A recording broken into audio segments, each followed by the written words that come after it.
Hello everyone, आज हम लोग करने वाले हैं मैक्रो इकोनॉमिक्स का second unit that is money and banking. Start करेंगे हम लोग मनी की डेफिनेशन से। That is money is anything which is generally accepted as a medium of exchange, measure of value, store of value and at the same time standard of deferred payments. Medium of exchange का मतलब हो गया अगर मुझे कोई भी चीज़ खरीदनी है बेचनी है तो उसके बदले में इन एक्सचेंज ऑफ दैट मैं उसको कुछ चीज़ दूंगा, that is known as medium of exchange. तो आज हम लोग क्या करते हैं, मैंने कोई भी चीज़ खरीदी उसके सामने मैंने पैसा दे दिया, तो ये हो गया medium of exchange. Then measure of value, अब जो भी चीज़ मैंने खरीदी उसकी कुछ वैल्यू है, वो वैल्यू को हम लोग मॉनेटरी टर्म्स में मेजर करते हैं। सो मनी की वजह से हम लोग कोई भी चीज़ को मॉनेटरी टर्म्स में मेजर कर पाएंगे, इसीलिए it is known as measure of value. Then store of value, अब जो पैसा है उसको मैं जब तक जाए तब तक स्टोर करके रख सकता हूँ, अनलाइक अदर थिंग्स की जैसे कि वेजिटेबल्स हो गए या फिर फूड ग्रेन्स हो गए, ये सारी चीज़ों को मैं एक लिमिटेड पीरियड ऑफ टाइम के लिए स्टोर कर पाऊँगा। लेकिन मनी, पैसा, इसको मैं जब तक चाहूँ तब तक स्टोर करके रख सकता हूँ। मेरे बैंक अकाउंट में 4-5 साल पुराना पैसा पड़ा है। लोगों की जायदादें, जो वेल्थ होती है वो वेल्थ रातों रात नहीं बनती है, उसको क्रिएट करने में टाइम जाता है, and that is only possible because of this function that is store of value. And the last one is standard of deferred payments. Deferred का मतलब होता है future. It also acts as standard of future payments की future में अगर मुझे किसी को पेमेंट करना हो, आज अगर मैंने किसी से पैसा लिया है या फिर आज अगर मैंने लेट से कि 100 रुपये की कोई चीज़ ली किसी से, मैंने बोला कि मैं 1 साल बाद तुझे ये चीज़ लौटाऊंगा, तो 1 साल बाद क्या पता उसकी वैल्यू 120 हो जाए, तो मैं इस चीज़ को पैसों की वजह से एकदम ईजीली पे कर पाऊंगा, जो हम EMI का सिस्टम बोलते हैं। जो 20 रुपये मैंने एक्स्ट्रा जोड़ा है दैट इज इंटरेस्ट। ये हो गया हमारा standard of deferred payments. Now meaning of money supply, ये जो भी हमने पढ़ा that was meaning of money. अब हम पढ़ेंगे कि मनी सप्लाई क्या होता है। So it refers to total volume of money, ध्यान से सुनना, total volume of money held by a public at a particular point of time. जितना भी पैसा पब्लिक के पास है एक पर्टिकुलर पॉइंट ऑफ टाइम के लिए, that is known as money supply. अब अगर इसको हम पर्टिकुलर पॉइंट ऑफ टाइम पे बोल रहे हैं, सो सीधी सी बात है, it is a stock concept. It also includes money held by public, that is households and firms only. इसके अंदर बैंक्स और गवर्नमेंट के पास जो पैसा होता है वो हम लोग इंक्लूड नहीं करेंगे। इसमें सिर्फ कौन सा पैसा इंक्लूड होगा, only public money held by public, that is households and firms. अब आ जाते हैं हम लोग मेजर्स ऑफ मनी सप्लाई पे। मेजर्स ऑफ मनी सप्लाई में हमारे पास टोटल 4 कंपोनेंट्स है, that are M1, M2, M3 and M4।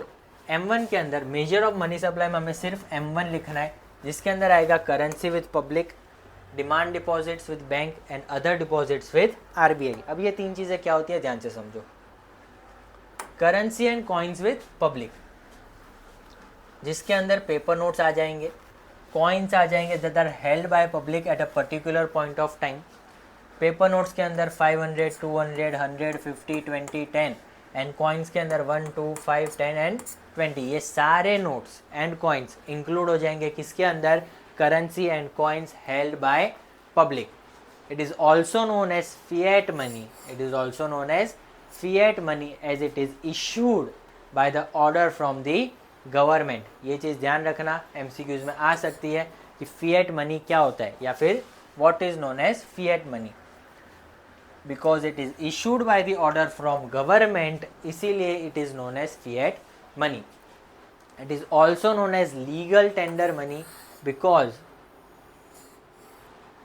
As by law it is a legal tender for doing transactions. अगर आप लोग नोट देखोगे, हमारी जो करेंसी है, कोई भी एक नोट उठा लो, उसके अंदर गवर्नर का साइन होता है जिसके नीचे लिखा होता है I promise the bearer to pay, जितने की भी नोट है उतना amount of money. So it by law it is a legal tender for doing transaction, इसलिए इसको हम क्या कहेंगे, legal tender money. Then demand deposits, it refers to the deposits made by public with commercial banks. अब इसको हम demand deposits ही क्यों कहते हैं, क्योंकि these are the deposits that are withdrawable on the demand of public by issuing checks। इसको मैं मेरी डिमांड पे जब मैं चाहूँ तब चेक इशू करके विड्रॉ कर सकता हूँ. That's the reason they are known as demand deposits. It includes current account and saving account deposits. इसके अंदर दोनों अकाउंट के डिपॉजिट्स आ जाएंगे, that is saving account deposits and current account deposits. उसके अलावा हमारे पास होते हैं other deposits with RBI. Other deposits with RBI मतलब कि वो सारे deposits that are made by a foreign institute like International Monetary Fund, also known as IMF, and the government of other countries, etc. However, deposits of Indian government and commercial banks with RBI are not included. हमारी government का और RBI commercial banks का पैसा जो RBI के पास रखा हुआ है वो हम लोग इसके अंदर इंक्लूड नहीं करेंगे. लेकिन किसी और कंट्री की गवर्नमेंट या फिर कोई फंड्स, इंटरनेशनल मॉनेटरी फंड जैसे इंस्टीट्यूट, फॉरेन इंस्टीट्यूट का पैसा अगर आरबीआई के पास है तो उसको हम काउंट करेंगे. इसीलिए अदर डिपॉजिट्स विद आरबीआई. अब ये तीन चीज़ों को अगर मैं ऐड कर दूँ, that is coins and currencies held with public, demand deposits and other deposits with RBI, तो हमें मिल जाता है M1, जो हो जाता है हमारा पहला मेजर ऑफ मनी सप्लाई. उसके बाद हम आ जाएंगे M2 पे. M2 के अंदर आएगा M1 plus saving deposits with post office saving bank. Now saving deposit with post office saving bank क्या होता है? This are the banks that are run by government. ये काइंड ऑफ गवर्नमेंट बैंक है, बस इसके थोड़े रूल्स अलग रहते हैं. इन डेप्थ पढ़ने की ज़रूरत नहीं है क्योंकि इसके बारे में हमें एग्ज़ाम में इतना डिटेल में नहीं आएगा. फिर आएगा M3 जिसके अंदर हम अगेन M1 ले लेंगे plus net time deposits with banks. Net time deposits with bank को हम कहते हैं फिक्स्ड डिपॉजिट्स, FD.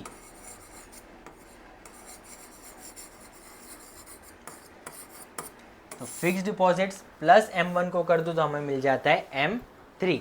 फिर M4 आएंगे. M4 को कैसे निकालेंगे? M3 plus total deposits with post office saving bank. इसके अंदर लिखेंगे हम NSC को एक्सक्लूड कर देंगे. NSC क्या होता है? National saving certificate. इस चीज़ को हम एक्सक्लूड कर देंगे तो हमें मिल जाएगा M4. M3 plus net total deposits with post office saving banks add करके हमें मिल जाता है M4.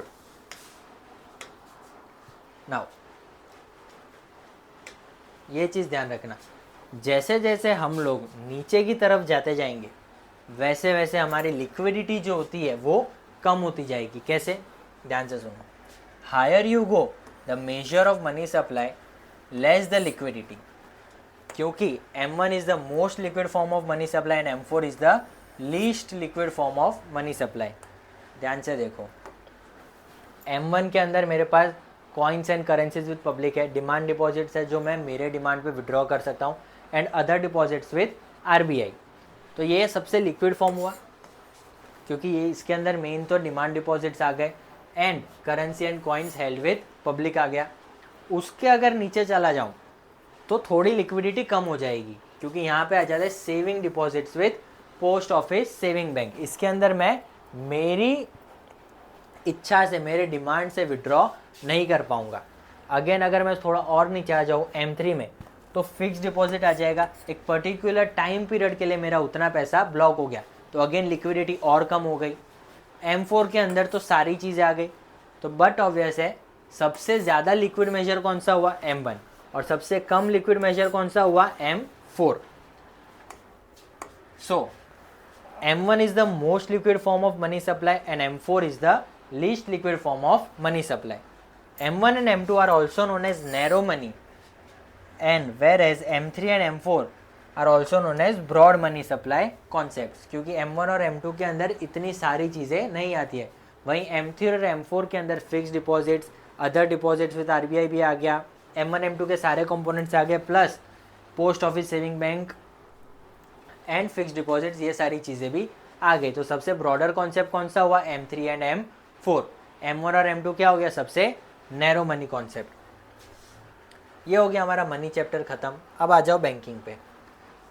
तो सबसे पहला जो हमारा जो टॉपिक है हम स्टार्ट करेंगे मनी क्रिएशन से, कि बैंक्स जितने भी होते हैं वो लोग पैसा बनाते कैसे, how do they create money, how do they create credit. So सबसे पहले तो इसका मीनिंग है, it refers to the process by which commercial bank creates credit from initial deposit received by it. जो भी इनिशियल डिपॉजिट उनके पास आता है उसी से वो लोग क्रेडिट क्रिएट करते हैं। कैसे करेंगे? Suppose bank receives some amount of initial deposit, it can not lend the entire amount as loan. क्यों?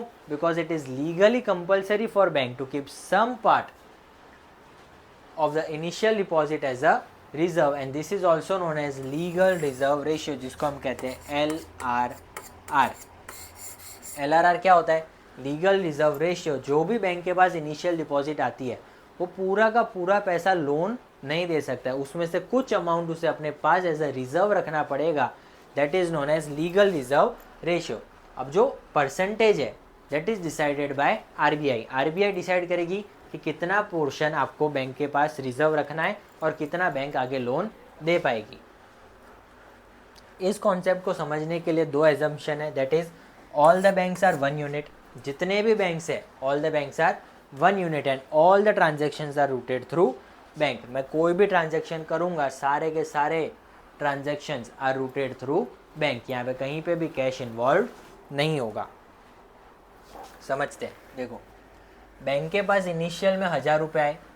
इस 1000 रुपये से क्या किया? लेट से कि LRR जो है हमारा legal reserve ratio that is 20%। तो अगर मैं 1000 रुपीज़ का 20% करूँ तो 200 आया। तो 200 रुपये बैंक ने रिजर्व रखा, बचा कितना? 800। 800 रुपये बैंक ने लोन दे दिया। अब अगर मेरे पास 800 रुपये आया, मैंने लोन लिया, जो हमने एजम्पशन पढ़ा all the banks are one unit and all the transactions are routed through bank. अगर मैं खर्चा करूंगा तो मेरी बैंक से निकल के वो किसी और की बैंक में जाएगा, तो उसकी बैंक के पास वो पैसा गया, तो पैसा वापस किसी और की बैंक के पास मिला। ये 800 रुपये से वो फिर से 20% रिजर्व रखेंगे, दैट इज 160। बचा कितना? 640। अगेन ये 640 खर्चा करेगा तो किसी और की बैंक में जाएगा, तो ये 640 में से अगेन बैंक क्या करेगी? 20% रिजर्व रखेगी, दैट इज 128। उसमें से जो द रिमेनिंग अमाउंट है 512 वो बैंक फिर से किसी के बैंक में जाएगा, कोई खर्चा करेगा किसी के बैंक में जाएगा, और ये प्रोसेस जो है वो चलता रहेगा। कब तक चलता रहेगा? जब तक मेरे इनिशियल डिपॉजिट मेरे टोटल रिजर्व के इक्वल नहीं हो जाते। यहाँ पे जब तक 1000 और यहाँ पे जब तक 1000 इक्वल नहीं हो जाते तब तक ये प्रोसेस चलता रहेगा। So this process will continue till the point where the initial deposits are equal to my total reserves. अब आप बोलोगे बीच में 5000 और 4000 कैसे आया? गिनते हैं।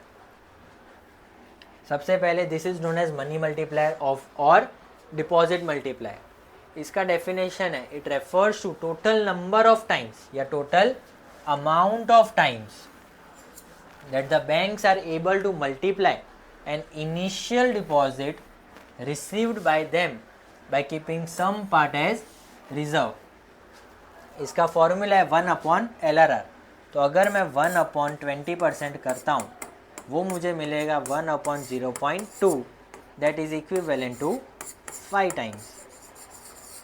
अब यहाँ पे टाइम्स लिखना ज़रूरी है, अगर आपने टाइम्स नहीं लिखा तो आपका आधा नंबर कट हो जाएगा। अगर आप ये टाइम्स नहीं लिखते हो तो यहाँ पे आपका आधा मार्क कट हो जाता है। तो आपको समझ में आ गया 5 टाइम्स कैसे है। अब ये 5 टाइम्स को मैं इनिशियल डिपॉजिट जो था दैट वाज 1000 उससे मल्टीप्लाई कर दूँ तो मुझे क्या मिल जाएगा? 5000। तो ये हो गया कि बैंक ने टोटल कितना पैसा बनाया, दैट इज़ 5000। उसमें से अगर मैं 1000 निकाल दूँ कि 1000 मुझे लोन रखना था, रिजर्व रखना था, तो मैंने लोन कितना दिया? 4000। समझ गए? नाउ अब आ जाओ सेंट्रल बैंक पे। सेंट्रल बैंक कौन है? Central bank is an apex body that controls, operates, regulates and directs the entire banking and monetary structure of a country. Who is central bank? जो कंट्रोल करेगा, operate करेगा, regulate करेगा and direct करेगा the entire banking and monetary structure of a country को। अब central bank के कुछ functions होते हैं, दैट इज सबसे पहला फंक्शन है bank of issue. Bank of issue मतलब कि जितने भी नोट्स है, मतलब जितना भी पैसा है वो कौन इशू करता है? सेंट्रल बैंक इशू करेगा। So RBI enjoys the soul authority. RBI के पास, आरबीआई के अलावा किसी और के पास ये अथॉरिटी नहीं है ये चीज़ इशू करने की, of issuing notes except ₹1 note and coins which are issued by the ministry of finance. Advantages क्या होंगे? सोल अथॉरिटी है, मोनोपोली बोल सकता हूँ मैं। तो एज अ सोल अथॉरिटी उसके कुछ एडवांटेजेस है। सबसे पहला, मेंटेन्स यूनिफॉर्मिटी। हर जगह पे, कहीं पे भी आप पूरी कंट्री में कहीं पे भी चले जाओ, आपको हर जगह पे सेम नोट मिलेगी। ऐसा नहीं होगा कि भाई कहीं पे थोड़ी मोटी है, कहीं पे थोड़ी छोटी है, कहीं पे कलर थोड़ा डार्क है, कलर थोड़ा लाइट है, ऐसा नहीं होगा। हर जगह पे आपको सेम करेंसी मिलेगी, सेम यूनिफॉर्मिटी रहेगी पूरे through out the country. Second हो जाता है पब्लिक फेथ। इसकी वजह से क्या होगा? पब्लिक का भरोसा बना रहेगा कि हाँ ये करेंसी डुप्लीकेट नहीं है। तीसरा है मेंटेन्स सीक्रेसी। अगर एक ही बंदा है बनाने वाला तो आरबीआई को पता होगा कि इसके अंदर कौन कौन सी ऐसी चीज़ें हैं, कौन कौन से सीक्रेट पॉइंट्स है जिसकी वजह से वो आइडेंटिफाई कर सकता है कि एक रियल करेंसी कौन सी और एक फेक करेंसी कौन सी है। फिर आता है it helps the central bank to control the money supply. कैसे? सोल अथॉरिटी है तो पूरा का पूरा कंट्रोल उसी के हाथ में रहेगा। उसको जब मनी सप्लाई इंक्रीज करना हो या डिक्रीज करना हो वो अपनी मर्जी से आसानी से कर सकते हैं। It helps in stabilising the internal and external value of a currency. ये हो गए आपके एडवांटेजेस ऑफ सोल अथॉरिटी। फिर आ जाते हैं बैंकर टू दी गवर्नमेंट। तो सेंट्रल बैंक जो है वो क्या है? सबसे पहले बैंक ऑफ इशू, उसके अलावा उसका फंक्शन क्या है? Banker to the government. अब जैसे हमारे बैंक्स कौन होते हैं? Commercial banks. हम लोग किसके पास जाएंगे? एसबीआई, आईसीआईसीआई, एचडीएफसी, ये सारे क्या है? कमर्शियल बैंक्स है। वैसे ही अगर गवर्नमेंट को अपना बैंक चाहिए, गवर्नमेंट के पास इतना सारा पैसा है तो सारा पैसा किसके पास रखेंगे? आरबीआई के पास। तो RBI acts as a banker to the government, जो करंट अकाउंट संभालता है गवर्नमेंट का on regular basis by accepting deposits, granting loans and government as and when required। जितना भी गवर्नमेंट का डिपॉजिट होगा वो आरबीआई रखेगा, जितना भी उसको लोन चाहिए होगा वो आरबीआई देगा। किसको? गवर्नमेंट को, जब जब गवर्नमेंट को ज़रूरत होगी। दूसरी चीज़, it also acts as an agent to the government. Government का जितना भी सेटलमेंट होता है, जितना भी डेट का सेटलमेंट होगा वो कौन करेगा? गवर्नमेंट के बदले में आरबीआई करेगा। तीसरी चीज़, it also acts as a financial adviser. अगर हमें टिप चाहिए होती है कि भैया कहाँ पे पैसा इन्वेस्ट करना चाहिए, क्या करना चाहिए इतने सारे पैसों का, तो हम लोग एडवाइज़र के पास जाएंगे। वैसे ही गवर्नमेंट किससे एडवाइस लेता है? आरबीआई से। It provides tips and advises on economic, financial and monetary matters to government to take various financial decisions. तीसरा है bankers bank, custodian of cash reserve. अब जितने भी कमर्शियल बैंक्स होती है उनका भी बैंक कौन? आरबीआई। सबसे पहले आ जाता है कस्टोडियन ऑफ कैश रिजर्व। जितना भी रिजर्व हम लोगों ने अभी आगे देखा, जैसे एलआरआर होता है, वैसे ही कैश रिजर्व रखना पड़ता है बैंक को अपने पास। वो सारा का सारा कैश रिजर्व जो है वो किसके पास रहता है? कमर्शियल बैंक्स का, आरबीआई के पास।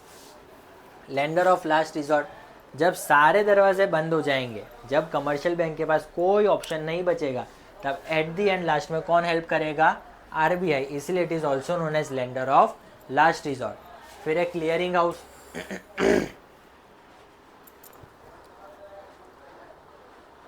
नाउ क्लियरिंग हाउस क्या है? जितने भी कैश रिजर्व होते हैं कमर्शियल बैंक के सारे किसके पास होते हैं?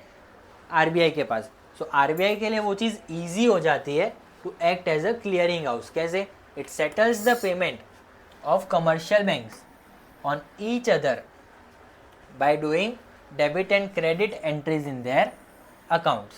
जितना भी कमर्शियल बैंक का जो भी अंदर आपस में लेन देन होगा वो सारा का सारा सेटलमेंट कौन करेगा?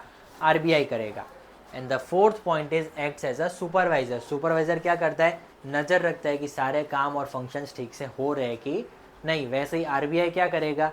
सेंट्रल बैंक्स जो है हमारा आरबीआई, वो क्या करेगा? जितने भी कमर्शियल बैंक्स हैं उनका जो भी रोल होता है, उनका जो भी फंक्शन होता है, वो लोग ठीक से काम कर रहे हैं कि नहीं कर रहे, सारे रूल्स एंड रेगुलेशंस फॉलो हो रहे कि नहीं हो रहे उसके ऊपर नज़र कौन रखेगा? सुपरवाइज़र। फिर आ जाते हैं हम लोग control of money supply and credit. अब ये करने के लिए हमारे पास टोटल 2 टाइप ऑफ टूल्स हैं, एक होता है क्वांटिटेटिव टूल्स और एक होता है क्वालिटेटिव टूल्स। क्वांटिटेटिव टूल्स में सबसे पहला आता है बैंक रेट। अब बैंक रेट और रेपो रेट थोड़ा बहुत सेम है, थोड़ा बहुत नहीं, ऑलमोस्ट सेम है। बस एक चीज़ का फ़र्क है कि बैंक रेट जो है वो लॉन्ग टर्म के लिए रहता है और रेपो रेट जो है वो शॉर्ट टर्म के लिए रहेगा। बाकी बैंक रेट में होता क्या है, यहाँ पे क्या होगा, ये काइंड ऑफ रेट है सबसे पहले तो, जैसे इंटरेस्ट रेट होता है वैसे ही बैंक रेट है। इसमें क्या होगा, कमर्शियल बैंक को अगर पैसा चाहिए, अगर लोन चाहिए, हमें लोन चाहिए होता है तो हम कमर्शियल बैंक के पास जाएंगे। अगर कमर्शियल बैंक को लोन चाहिए तो किसके पास जाता है? आरबीआई के पास जाएगा। अगर उनको अपनी लॉन्ग टर्म नीड्स फुलफिल करने के लिए लोन चाहिए then it is known as bank rate. अगर उनको अपनी शॉर्ट टर्म नीड्स फुलफिल करने के लिए लोन चाहिए तो हो जाता है रेपो रेट। अब रेपो रेट का एक और कॉन्सेप्ट होता है that is known as reverse repo rate. Repo rate में क्या हो रहा है, कमर्शियल बैंक आरबीआई से लोन ले रहा है, आरबीआई उनको पैसा दे रहा है। रिवर्स रेपो रेट में उल्टा हो जाएगा। रिवर्स रेपो रेट में क्या होगा, आरबीआई बोलेगा भैया काम करो, आपके पास अगर ज़्यादा पैसा है तो आप मेरे पास रख दो, मैं उसके बदले में आपको इंटरेस्ट दे दूंगा। जैसे हमारे सेविंग अकाउंट्स में होता है, हमारे पास ज़्यादा पैसा है, हमने डिपॉजिट कर दिया, उसके ऊपर हमें इंटरेस्ट मिलता जाएगा। वैसा ही रिवर्स रेपो रेट का कॉन्सेप्ट है कि कमर्शियल बैंक के पास जितना भी सरप्लस फंड होता है वो सारा का सारा फंड आरबीआई के पास पार्क करते हैं, जिसके बदले में उन्हें इंटरेस्ट मिलेगा। Then we have open market operations. Open market operations क्या होते हैं? It refers to buying and selling of government securities. It refers to buying and selling of government securities. अब ये बेचने का या फिर खरीदने का काम कौन करेगा? RBI, central bank. किससे बेचेगा, किसको बेचेगा? To the commercial bank and general public. समझ गए? फिर लास्ट में आता है लीगल रिजर्व रेशियो, जो अभी अभी हमने पढ़ा। एलआरआर के अंदर 2 टाइप होती है, एक होता है सीआरआर और एक होता है एसएलआर। सीआरआर मतलब कि कैश रिजर्व रेशियो, एसएलआर मतलब कि statutory liquidity ratio. Cash reserve ratio में उतने अमाउंट का मुझे कैश रखना पड़ेगा सेंट्रल बैंक के पास, और लिक्विडिटी रेशियो में क्या होगा, minimum amount of liquid assets commercial bank को क्या करना पड़ेगा, एक परसेंटेज ऑफ लिक्विड एसेट्स अपने पास रखना पड़ेगा as the guidance of RBI. अब लिक्विड एसेट्स क्या होते हैं? जो इजीली कैश में कन्वर्ट हो सके। अब आप लोग बोलोगे ये सारे टूल से मनी सप्लाई कैसे कंट्रोल होगा? तो समझो, अगर मुझे, मैं यहाँ पे लिख देता हूँ, छोड़ो, अगर मुझे मनी सप्लाई इंक्रीज करना है, इकोनॉमी में अगर मुझे पैसा बढ़ाना है, तो मैं क्या करूँगा, ये रेट कम कर दूंगा। बैंक रेट कम करने से क्या होगा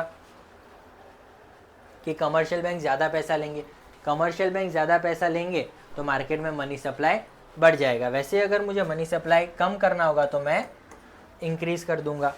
same goes with repo rate, अगर डिक्रीज करना है मुझे मनी सप्लाई तो फिर मैं रेपो रेट इंक्रीज कर दूंगा, और अगर मुझे इंक्रीज करना है मनी सप्लाई तो फिर मैं रेपो रेट डिक्रीज कर दूंगा। इनवर्स रिलेशनशिप चलेगा। फिर आ जाते हैं ओपन मार्केट ऑपरेशन में। अगर मुझे मार्केट से पैसा कम करना है तो डिक्रीज द मनी सप्लाई, तो मैं सिक्योरिटीज़ बेचूंगा। सिक्योरिटीज़ बेचूंगा तो क्या होगा, मैंने सिक्योरिटी बेची, आपने मुझे पैसा दिया, तो मार्केट में से पैसा मेरे पास आ गया, तो मार्केट में पैसे का सप्लाई कम हो गया। और अगर मुझे मनी सप्लाई इंक्रीज करना है तो मैं क्या करूँगा, आपके पास ये जो सिक्योरिटी थी वो मैंने आपसे ख़रीद ली, मैं ख़रीदूँगा तो सामने पैसा दूंगा। मैंने अगर आपको पैसा दिया तो इकोनॉमी में पैसा आ गया और ऑटोमेटिकली मनी सप्लाई बढ़ जाएगा।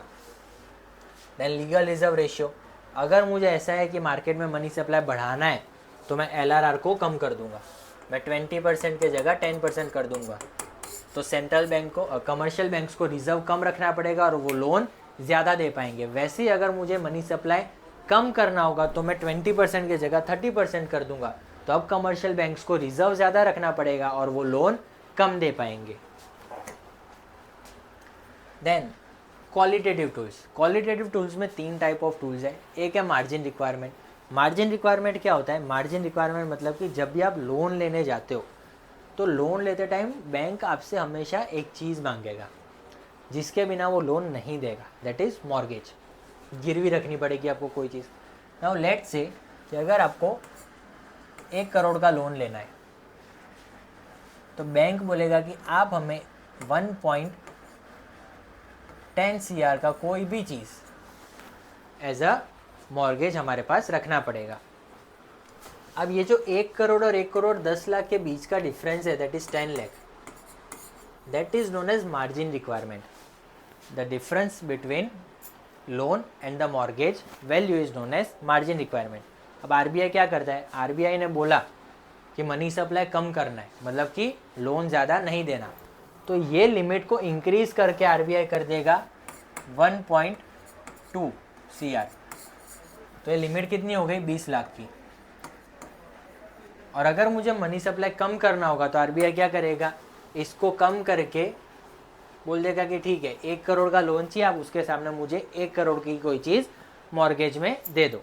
तो यहाँ पे क्या होगा, अगर मैं लिमिट इंक्रीज़ कर देता हूँ तो बहुत लोगों के पास उतनी ज़्यादा वैल्यू का कोई चीज़ नहीं होगी, तो वो डिस्करेज हो जाएंगे लोन लेने से। मनी सप्लाई कम, अगर मैंने लिमिट कम कर दी तो the public will get encourage, commercial banks भी एंकरेज होगा, जिसकी वजह से मार्केट में मनी सप्लाई बढ़ जाएगा। Then we have moral suasion. Moral suasion क्या होता है, मॉरल सुएशन मतलब it is a combination of persuasion, इसको हम मेरी भाषा में मैं इसको बोलता हूँ प्यार वाली धमकी। ये आरबीआई कैसे देगा, it is given in the form of letters, notice, anything, ठीक है। इसमें आरबीआई क्या करता है, आरबीआई बोलेगा कि मेरे हिसाब से आपको ऐसे काम करना चाहिए, आगे आपकी मर्जी। अब अगर कमर्शियल बैंक ये चीज़ फॉलो नहीं करता है तो जब कमर्शियल बैंक को ज़रूरत होगी तब आरबीआई अपने हाथ खड़े कर देगा। क्यों, क्योंकि RBI also acts as a lender of last resort, इसीलिए जैसे आरबीआई कहेगी वैसे ही कमर्शियल बैंक्स चलेंगे। फिर है selective credit control. Selective credit control क्या होता है, हमारे पास 3 सेक्टर है, लेट्स टेक एन एग्जांपल। हमारे पास कितने, 3 सेक्टर है, primary sector, primary, secondary and tertiary. Now अगर आरबीआई ने बोला कि प्राइमरी सेक्टर में 200 रुपये, सेकेंडरी में 500 रुपये और टर्शरी में 300 रुपये से ज़्यादा का लोन नहीं जाना चाहिए। अगर कोई आया मेरे पास प्राइमरी सेक्टर से बोला कि 250 का लोन चाहिए, तो मैं उसको बोलूँगा भाई मेरे पास लिमिट 200 की है, तेरे को 200 का चाहिए तो बता, मैं 200 का अभी दे देता हूँ। Same goes for secondary and tertiary. ये हो जाता है सिलेक्टिव क्रेडिट कंट्रोल। आरबीआई क्या करेगा, सिलेक्ट करेगा कि कौन सी जगह पे अभी कितनी ज़रूरत है और उस हिसाब से वो क्रेडिट कंट्रोल करेगा। अगर आरबीआई को लगता है कि इस पर्टिकुलर सेक्टर में ज़्यादा पैसों की ज़रूरत है तो बाकी के 2 सेक्टर में वो सिलेक्टिव क्रेडिट कंट्रोल लगा देगा। This is known as credit rationing. ये जो चीज़ हम करते हैं that is known as credit rationing. So if RBI wants to decrease the money supply it will implement credit rationing, और अगर आरबीआई को मनी सप्लाई इंक्रीज करना है तो क्या करेगा, क्रेडिट राशनिंग हटा देगा। फिर आ जाओ क्वांटिटेटिव टूल्स और क्वालिटेटिव टूल्स के डिफरेंस पे। इसके अंदर 4 चीज़ें आएगी, bank rate, repo rate, open market operations and legal reserve ratio. आप रिवर्स रेपो रेट भी लिख सकते हो। फिर क्वालिटेटिव टूल्स में 3 चीज़ें आती हैं, margin requirement, moral suasion and selective credit control. Nature, it is general in nature and it affects all the sectors, क्योंकि इसके अंदर मैं किसी एक पर्टिकुलर सेक्टर को टारगेट नहीं कर रहा हूँ। यहाँ पे it is specific in nature and it can be to a particular bank और सेक्टर, जैसे सिलेक्टिव क्रेडिट कंट्रोल में किया हमने। पर्पस क्या है, क्वांटिटेटिव टूल्स का पर्पस है to regulate the total volume of credit, और क्वालिटेटिव टूल्स का पर्पस है to regulate the direction of credit. मतलब समझो, यहाँ पे मुझे वॉल्यूम ऑफ क्रेडिट कंट्रोल करना है और यहाँ पे मुझे कौन सी जगह पे उसको जाना है वो डायरेक्शन कंट्रोल करना है मुझे। Method of control, traditional method of controlling the money supply and it is selective method of controlling the money supply. I hope आप लोगों को समझ में आ गया होगा। यहाँ पे हमारा second unit that is money and banking ख़त्म होता है। पूरा वीडियो ध्यान से समझना, ये पूरा आपको बोर्ड्स में 10 मार्क्स का 10 मार्क का आएगा। तो मिलते हैं अब अगले लेक्चर में, तब तक के लिए राधे राधे।